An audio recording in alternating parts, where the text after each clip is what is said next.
Tuned in to news and views on myself, Salailo Makwidire. And as I mentioned in the first hour of the show, we'll be getting some reactions to activists and those that, took part in the global march to Gaza.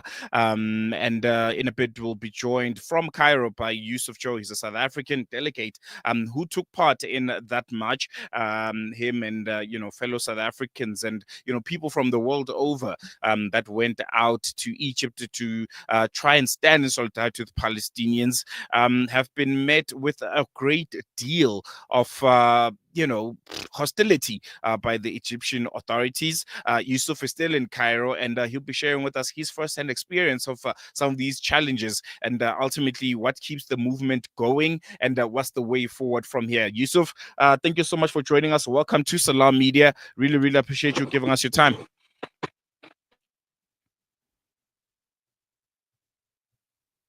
Yusuf, can you hear me?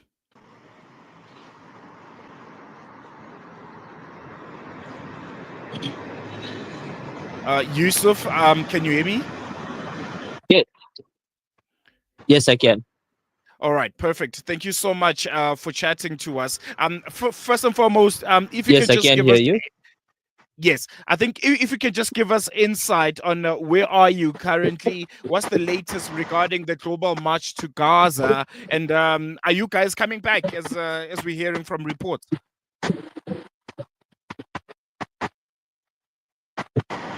Yes. So currently, I'm visiting the Palestine Red Crescent Society Hospital in Cairo.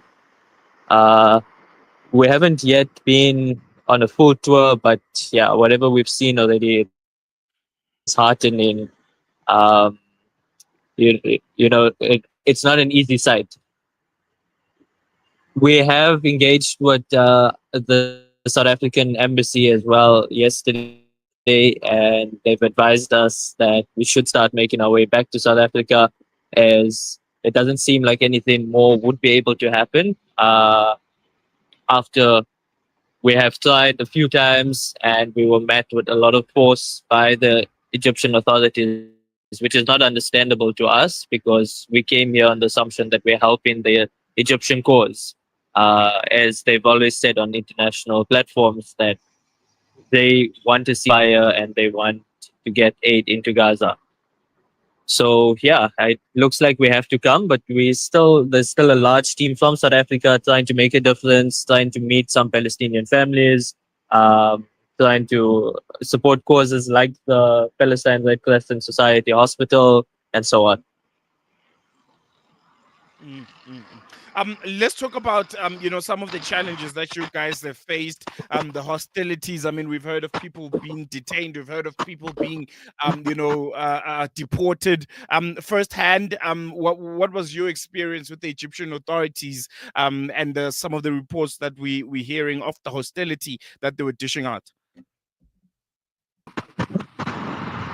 So I think as soon as people from around the world started landing into Cairo, there was already reports of people getting deported, a lot of hostility from the airports. So we were still unsure of what's going on. So we continued our journey.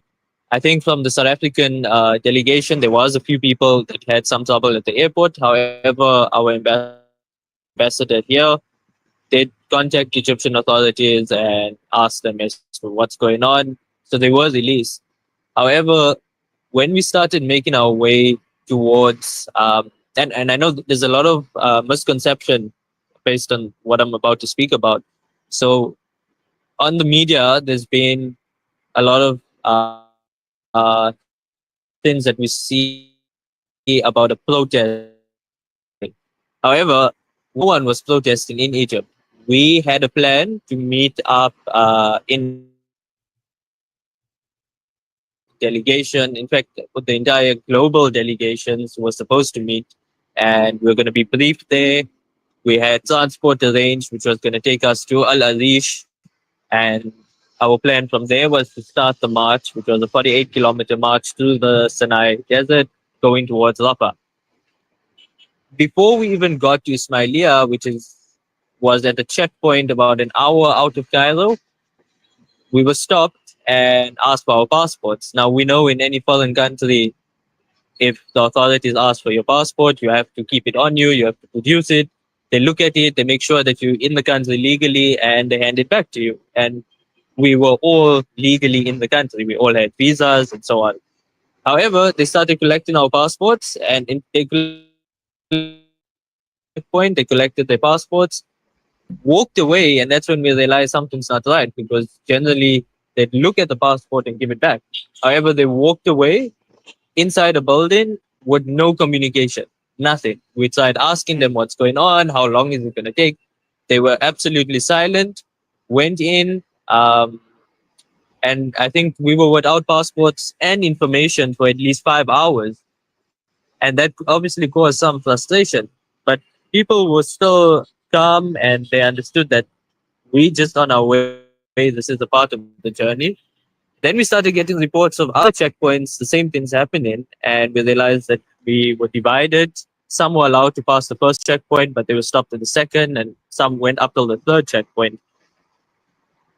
While waiting, we were obviously forced to be bunched up in a single place. So if you take a bunch of activists and you force them in one place, they can't move forward because we're not allowed to. We can't go back because we don't have our passports of that and say it's a protest.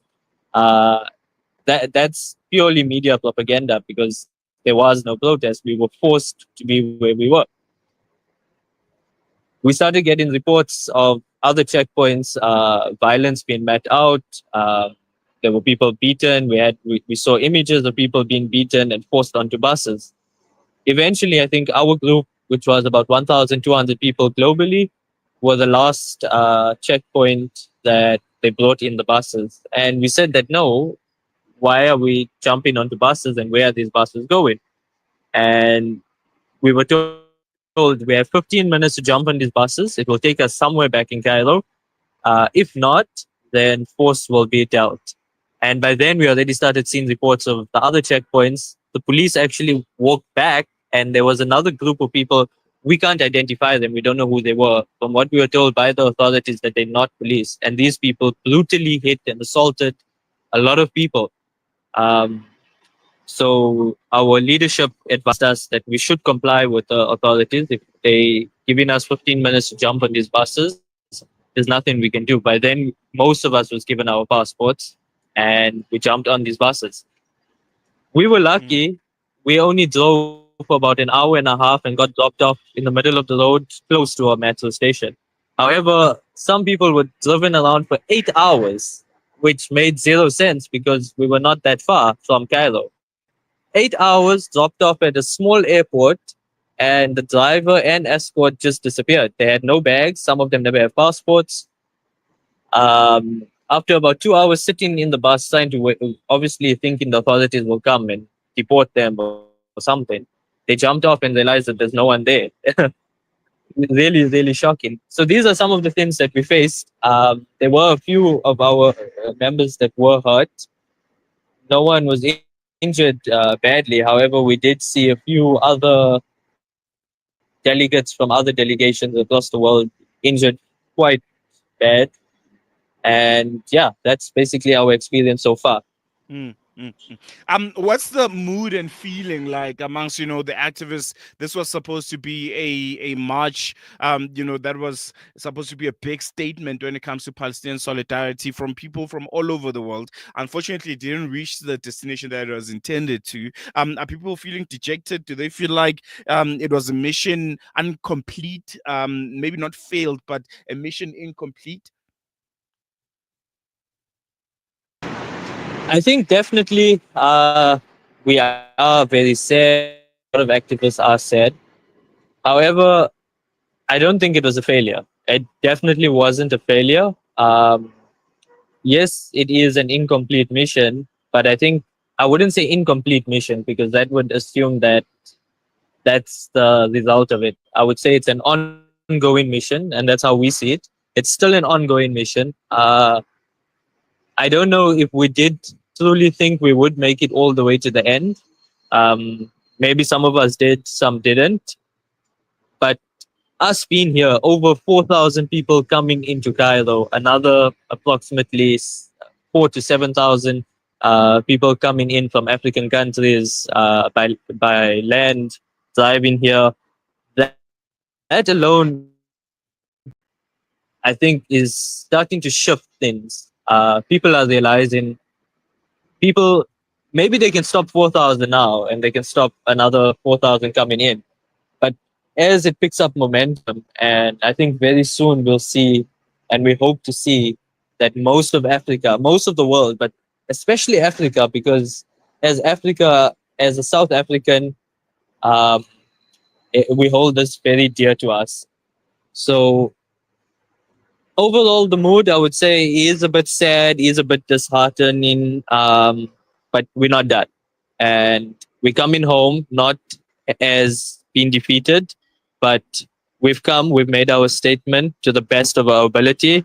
We've kept within all laws, and we're gonna continue looking for ways forward. No, definitely. I think we're going to on that note, Yusuf. Thank you so much for chatting to us, and I hope to see you when you guys eventually come back home. Thank you so much, and keep up the good work. There you go. That was Yusuf Rahman coming to us live from Cairo. He was part of that South African delegation that made its way to Egypt for the march to Gaza, which unfortunately didn't reach the intended destination. The destination was Rafah border. But yeah, they were, harassed on their way. Some were arrested. Some were deported back home. And ultimately, the march didn't reach its intended destination. But I think it was a big mark. I think the whole world, we did with the Freedom Flotilla, the whole world was looking at this. And I think it put a lot of things into perspective. Number one, the Egyptian authorities and what they say with their mouths and ultimately what they practice on the ground, two different things.